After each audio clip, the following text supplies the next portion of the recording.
bahasa Indonesia. Nanti juga akan kita bahas tentang PPKN dan yang lainnya ya. Kita akan bahas satu persatu. Kita mulai teman-teman dari ragam teks. Intinya dari ragam teks teman-teman harus bisa membedakan itu teks deskripsi, teks eksplanasi, teks eksposisi, argumentasi dan lain-lain. Nah, dari mana kita bisa untuk menentukan itu teks deskripsi, teks narasi, teks eksposisi, teks eksplanasi dan lain-lain? Itu berdasarkan karakteristiknya teman-teman, atau ciri-ciri khasnya atau ciri-ciri khususnya. Nah, silakan teman-teman pahami satu persatu ciri-ciri dari masing-masing teks ya. Nah, kita akan mulai dari yang pertama adalah teks deskripsi. Apa saja yang menjadi ciri atau karakteristik dari teks deskripsi? Ini yang pertama, ini adalah penggambaran yang dilakukan melibatkan unsur panca indera. Jadi melihat, mendengar, kemudian merasakan situasi atau kondisi, itu masuknya di teks deskripsi. Ya, kemudian menjelaskan ciri-ciri fisik objek seperti bentuk, ukuran, warna suatu objek dengan rinci. Kemudian pembaca dapat ikut mendengar, melihat, merasakan objek yang sedang dideskripsikan oleh penulis. Kemudian memberikan gambaran tentang suatu benda. Itu adalah karakteristik teks deskripsi ya. Silakan teman-teman screenshot ini untuk materi bahan belajar ya. Karakteristik teks deskripsi seperti ini. Kemudian yang kedua adalah teks eksposisi. Ya, karakteristiknya seperti apa kita akan kaji ya. Teks eksposisi itu apa sebenarnya sih? Teks eksposisi adalah karangan yang menjelaskan atau memaparkan pendapat, gagasan, keyakinan yang memerlukan fakta yang diperkuat angka, statistik, peta, grafis, tetapi tidak bersifat mempengaruhi pembaca. Nah, nanti ini yang membedakan antara teks eksposisi dan teks argumentasi. Kalau teks argumentasi itu mempengaruhi pembaca, kalau teks eksposisi tidak mempengaruhi pembaca. Isinya hampir sama, yaitu memaparkan pendapat, gagasan yang disertai dengan fakta. Tujuan teks eksposisi adalah memberikan informasi atau keterangan tanpa memaksa orang lain untuk menerima gagasan dari informasi tersebut. Nah, ciri-cirinya apa? Yang pertama itu informasinya ditulis secara singkat, padat, akurat, mudah dimengerti. Gaya penulisannya menggunakan jenis teks yang bersifat persuasif informatif, artinya mengajak orang lain ya.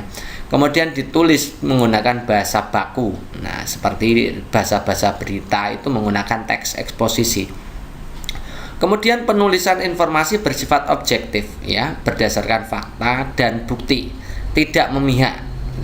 Kemudian yang kelima adalah informasi yang dijabarkan disertai dengan data-data yang akurat dari sumber terpercaya sebagai pendukung tulisan. Kemudian yang keenam, fakta yang ditulis dipakai sebagai alat kontribusi dan konkretasi ya. Itu teks eksposisi. Nah, lalu bagian-bagian apa saja yang masuk dalam teks eksposisi? Teks eksposisi itu meliputi misalkan teks analisis. Ini adalah sebuah teks yang berisi penjelasan tentang proses analisis atau objek pembahasan yang dibagi menjadi beberapa subbagian.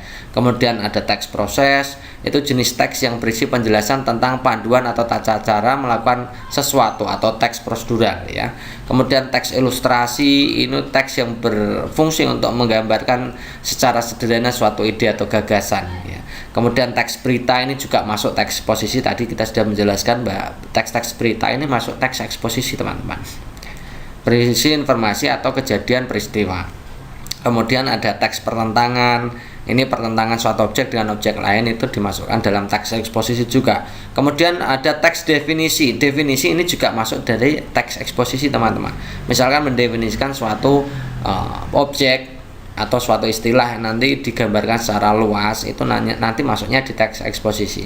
Kemudian teks perbandingan ini juga masuknya teks eksposisi ya teman-teman. Ini macam-macam teksnya seperti ini. Jadi teman-teman nanti kalau ada soal itu teman-teman bisa melihat, oh ini bahas tentang definisi berarti masuknya teks eksposisi gitu aja. Perbandingan ya teks eksposisi, ada proses beritanya, ada berita berarti teks eksposisi. Menggambarkan prosedural berarti ini juga teks eksposisi, begitu ya teman-teman ya. Oke, untuk ragam teks berikutnya teman-teman silakan simak, yaitu teks argumentatif. Nah, kita tadi sudah belajar tentang teks eksposisi sudah. Nah, sekarang bedanya teks eksposisi dengan teks argumentasi itu seperti apa? Karakteristiknya seperti ini teman-teman, berisi pandangan, pendapat, keyakinan penulis terhadap permasalahan, sama dengan teks eksposisi ya. Kemudian memiliki data faktual yang digunakan untuk meyakinkan pembaca, juga sama dengan teks eksposisi. Kemudian menguraikan suatu masalah dengan cara menganalisa, memberi sebuah analogi, ini juga sama dengan teks eksposisi. Kemudian diakhiri dengan kesimpulan, yakni berupa pendapat yang luas, bukan merupakan penegasan topik utama, gitu ya. Ada dua jenis teks argumentasi ya, yaitu teks argumentasi bentuknya sebab akibat dan teks argumentasi bentuknya akibat sebab.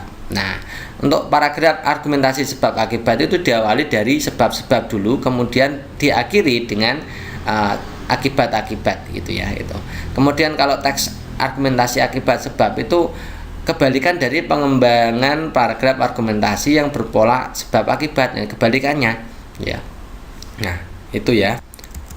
Kemudian teks eksplanasi teman-teman. Teks eksplanasi itu adalah karangan yang menceritakan terjadinya suatu fenomena. Jenis teks ini mengandung pernyataan yang memiliki hubungan sebab akibat. Teks eksplanasi itu memiliki hubungan sebab akibat ya. Pembaca memperoleh pemahaman mengenai latar belakang terjadinya fenomena secara jelas dan logis. Nah, tujuan teks eksplanasi adalah untuk menyampaikan kepada pembaca mengenai mengapa atau bagaimana suatu itu bisa terjadi. Teks eksplanasi memakai kaidah kebahasaan seperti pada teks prosedur dengan banyak konjungsi kasualitas. Misalkan ada sebab, karena, maka, sehingga, lain-lain. Itu karena tadi struktur teksnya berupa hubungan sebab akibat atau akibat sebab. Itu teks eksplanasi. Intinya apa? Teks eksplanasi itu menceritakan terjadinya fenomena, misalkan banjir dan lain-lain gitu ya. Nah, ini ciri khasnya adalah informasi yang dimuat adalah fakta. Kemudian hal yang dibahas itu fenomena yang bersifat keilmuan teman-teman, berhubungan dengan ilmu pengetahuan ya. Kemudian sifatnya informatif, kemudian menggunakan penanda urutan dan fokus pada hal umum bukan partisipan manusia. Misalkan kejadian tsunami, banjir, gempa bumi, misalkan terjadinya peristiwa tata surya, kemudian hujan dan lain-lain. Itu ciri dari teks eksplanasi gitu ya teman-teman ya. Kemudian berikutnya ragam teks berikutnya adalah teks naratif. Cirinya apa? Teks narasi itu ada peristiwa ya, berisi peristiwa nyata, imajinasi maupun gabungan dari keduanya. Kemudian teks narasi itu terdiri atas beberapa paragraf.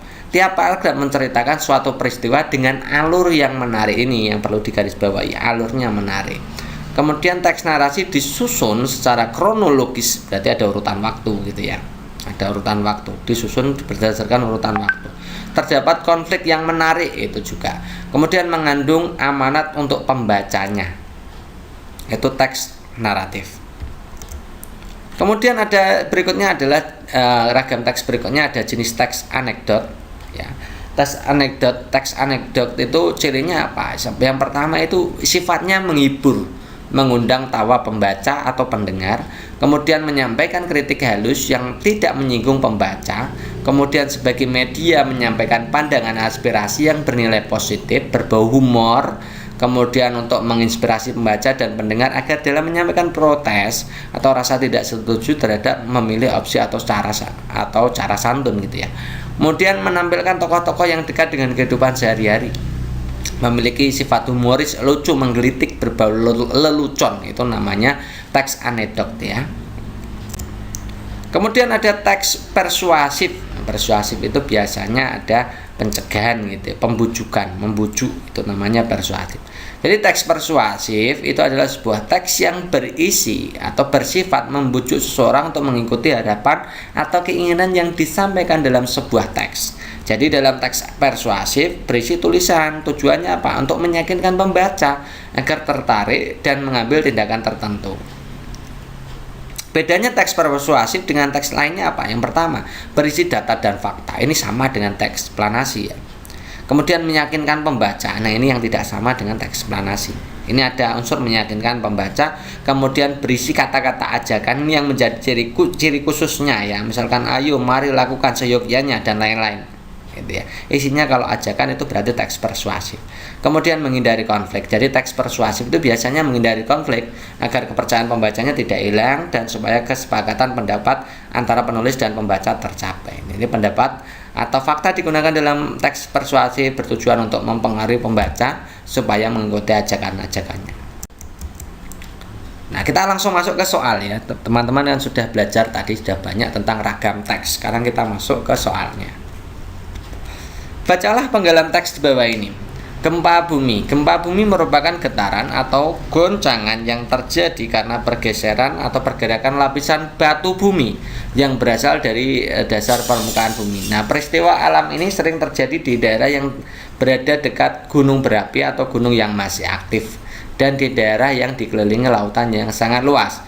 Gempa bumi terjadi karena pergeseran atau gerakan lapisan dasar bumi, letusan gunung api yang sangat dahsyat. Selain itu, gempa bumi terjadi begitu cepat dengan dampak yang sangat besar bagi lingkungan sekitarnya.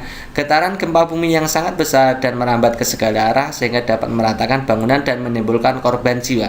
Berdasarkan penyebab terjadinya gempa bumi dapat digolongkan menjadi dua jenis, yaitu vulkanik dan gempa tektonik. Nah, tentu saja teman-teman ini bisa tahu ya teman-teman. Ini peristiwa tentang gempa bumi. Kalau teman-teman tahu gempa bumi, berarti teman-teman itu langsung sadar bahwa gempa bumi itu peristiwa atau fenomena alam bersifat keilmuan. Ini yang dibahas bersifat keilmuan, ya.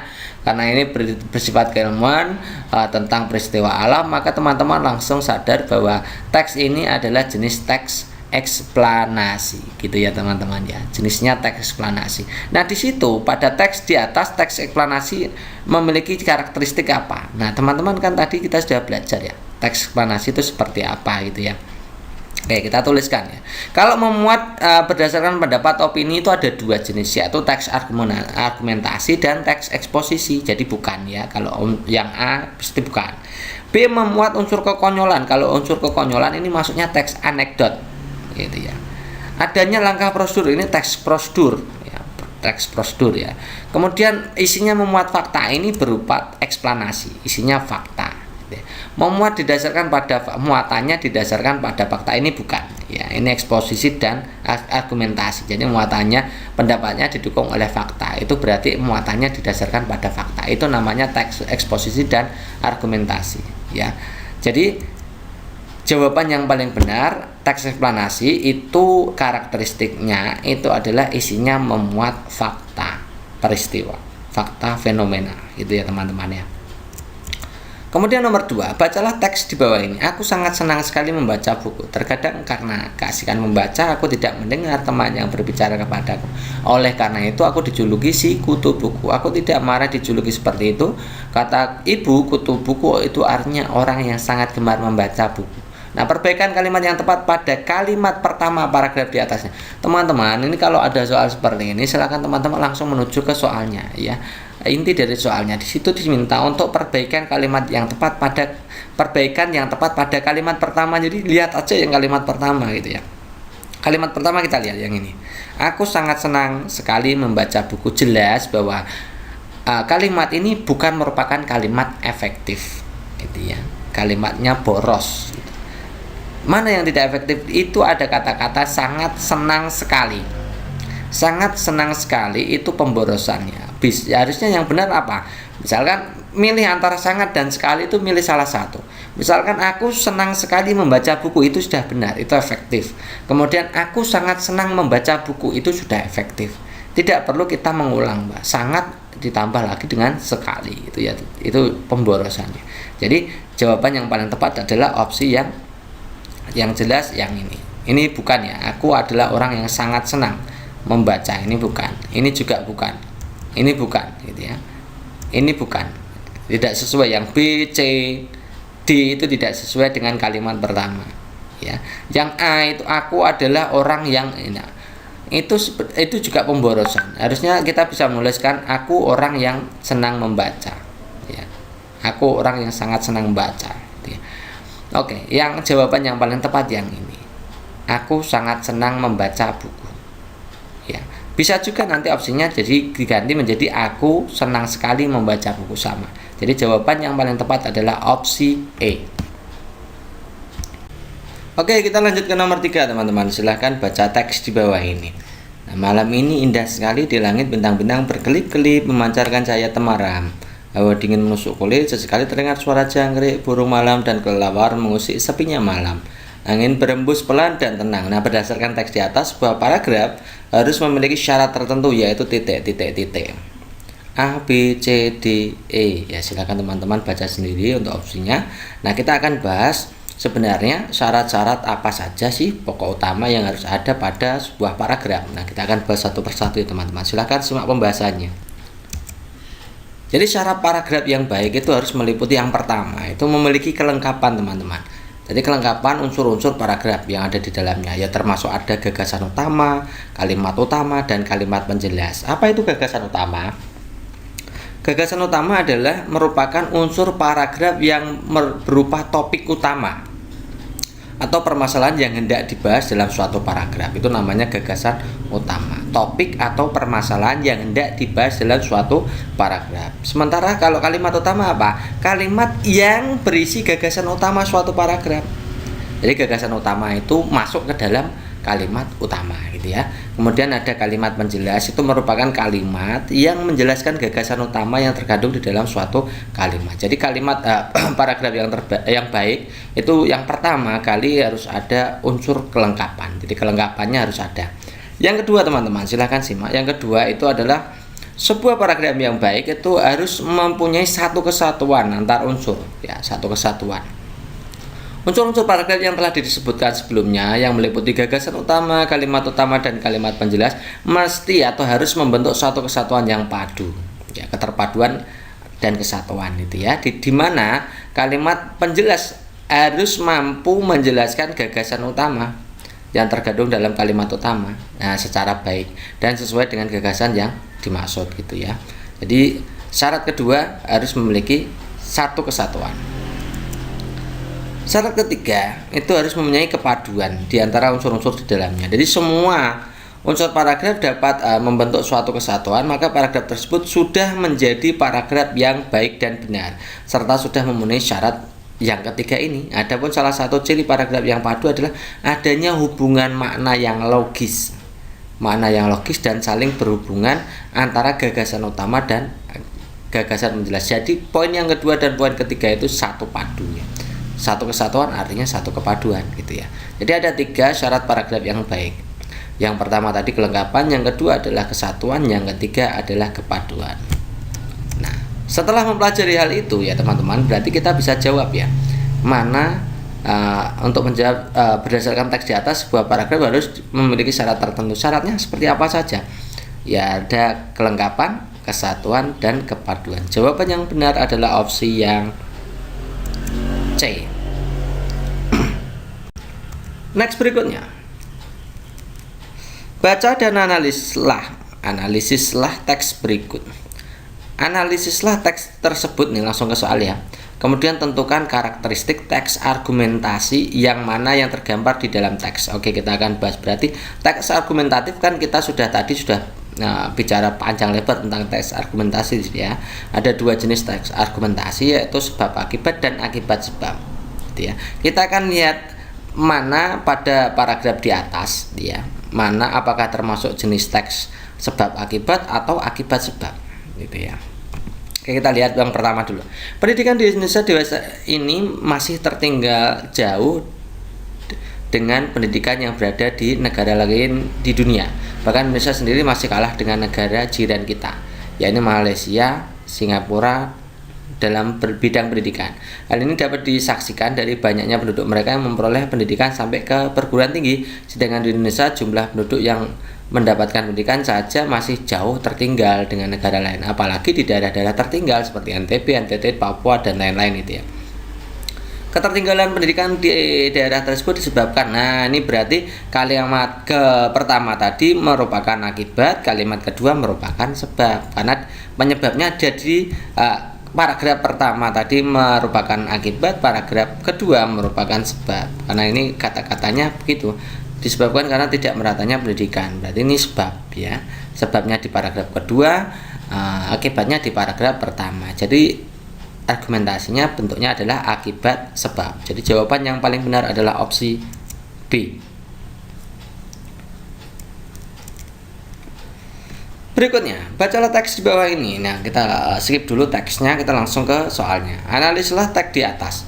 Kemudian berdasarkan karakteristik yang tergambar teks di atas termasuk jenis pengembangan paragraf apa. Oke, kita lihat ya. Saat ini masih banyak dari guru dan orang tua murid yang tidak sabar dalam mendidik peserta didik. Padahal dalam mendidik anak kesabaran sangat diperlukan. Seperti yang telah diutarakan oleh salah satu filsuf legendaris Yunani yaitu Plato, mengemukakan bahwa pendidikan merupakan proses yang panjang dan dijalani seumur hidup yaitu mulai manusia masih kecil hingga manusia beranjak dewasa.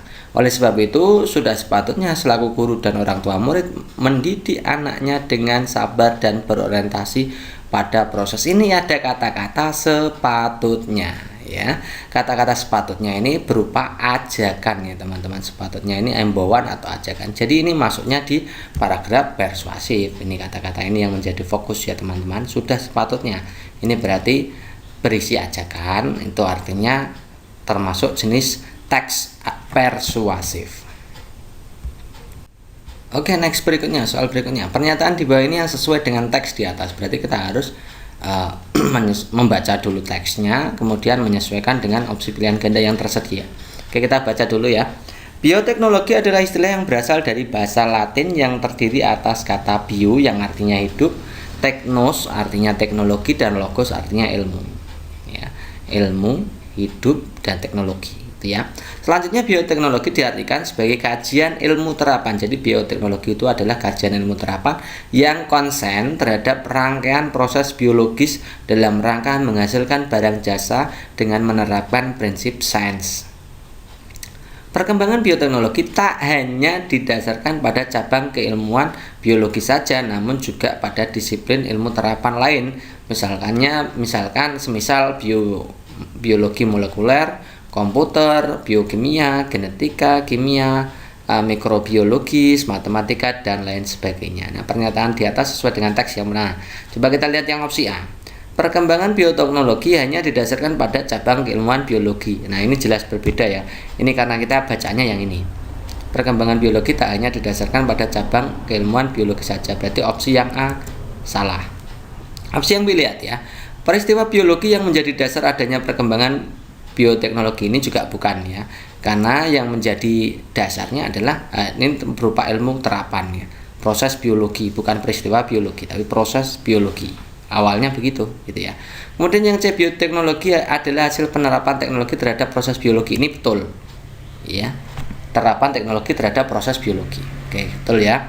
Kemudian yang D, bioteknologi diciptakan untuk mencari keuntungan. Jelas tidak ya, karena bioteknologi itu dibuat sebagai kajian ilmu terapan dalam rangka menghasilkan barang dan jasa, tidak hanya berhubungan melulu dengan keuntungan, tapi intinya adalah menghasilkan barang dan jasa berdasarkan prinsip sains ya. Kemudian yang E, bioteknologi adalah cabang dari keilmuan biologi. Ini juga bukan ya, bukan ya. Jadi jawaban yang paling tepat adalah opsi yang C. Next berikutnya, bacalah teks di bawah ini. Nah, teks di atas memiliki 4 karakteristik. Kita baca dulu teksnya ya. Malam ini indah sekali, di langit bintang-bintang berkelip-kelip memancarkan cahaya temaram, hawa dingin menusuk kulit. Sesekali terdengar suara jangkrik, burung malam kelelawar mengusik sepinya malam. Angin berembus pelan dan tenang. Nah, teks di atas memiliki 4 karakteristik, yaitu menuliskan atau menggambarkan sesuatu. Penggambaran tersebut dilakukan sejelas-jelasnya dengan meliputi kesan indera, membuat pembaca dan pendengar merasakan sendiri, menjelaskan ciri objek seperti warna, ukuran, bentuk, dan lain-lain ya.